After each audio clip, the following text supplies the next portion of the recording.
Hey, this is Jane Douglas for GameSpot. We're here at E3 2011 with Andrian Meunier, who is a producer for Online in Assassin's Creed Revelations.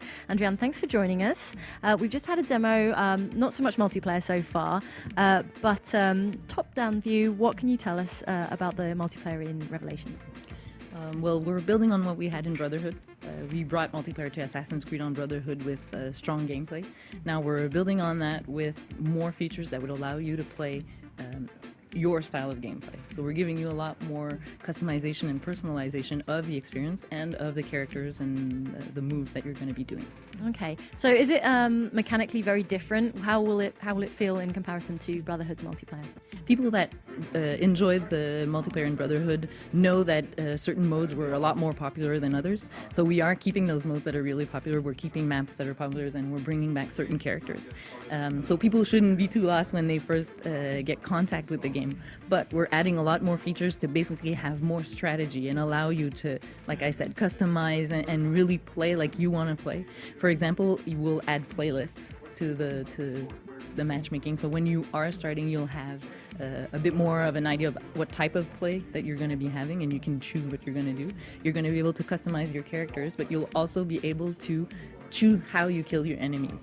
And by that I mean that in Brotherhood, most of the kills were the same length, and they were basically the same time, whether you had prepared your kill or not. In Revelation, what we're changing is that if you take the time to prepare your kill and you approach your enemy stealthily, the kill will be shorter and will allow you to get away faster. So you're actually rewarded in playing better. And if you, for example, which is sometimes useful in a multiplayer game, if you really need to kill a certain enemy and you're like, okay, I'm ready to expose myself, I really need to get that target, the animations will be longer, they'll need more cinematographic, but you'll have to pay the price because they'll be a bit longer. Okay, well, tell us about the new characters, if you can tell us anything about that at all. You'll see, again, in Revelation, we have a really strong cast of characters. 4 of them will be presented more in details at E3, so you'll be able to see just how different they are. Basically, they fit with the setting of the solo campaign. We are adapting that so that you have a more Oriental style rather than Italian, which we had in the Renaissance of Brotherhood. So you'll notice that the settings and the characters are adapted to that new setting. They also have more weapons, so they have 2 weapons now, and they'll be able to that'll change kind of the mood of the gameplay, but it's still the same core features that you knew for the execution of the old modes. Okay, and you say you can customize your characters. Do you mean cosmetically? Yes, you'll be able to choose how the character looked to really give you basically it's just representing yourself in game. But you'll be able also to tweak your weapons, which will change the animations. And you'll be able to, when you play, add different taunt animations. So when you do kill somebody, you'll be able to taunt them after if you feel like it. All right. And you said some of the favorite maps are returning. And can you tell us anything about the new maps? Well, the new maps, like I said, are in a setting, more Oriental setting. So the map you'll be seeing at E3 is in Rhodes, and it's the Knights Hospital.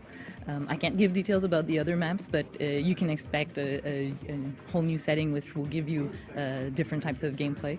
We're adapting the modes to these new maps, but we're also bringing back, like you said, the Brotherhood maps that people preferred. Okay, and the new modes, what can you tell us about those?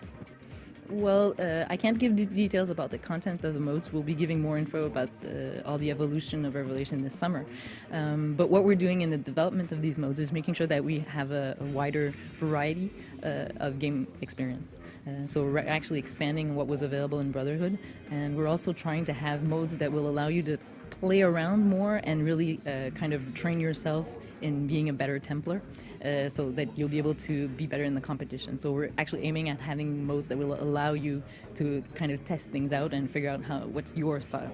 Okay, is that something that was learned from Assassin's Creed Brotherhood? One of the comments that we got from a lot of players is that if they got in and they played with more experienced players, it was really overwhelming. What we want is to give everybody access to the game. We don't want to remove anything from the more experienced players, but we want to allow the less experienced players to really kind of level up and be able to develop their style and understand what they're doing a bit better. Okay, does that also mean there's been some sort of tweaks to the matchmaking, how people will find other players in games? Yeah, you'll have a better idea of what type of game you're about to play and kind of who's in the game and if the game is popular or not and how you access the game. But you'll also be able to basically choose better who your opponents are.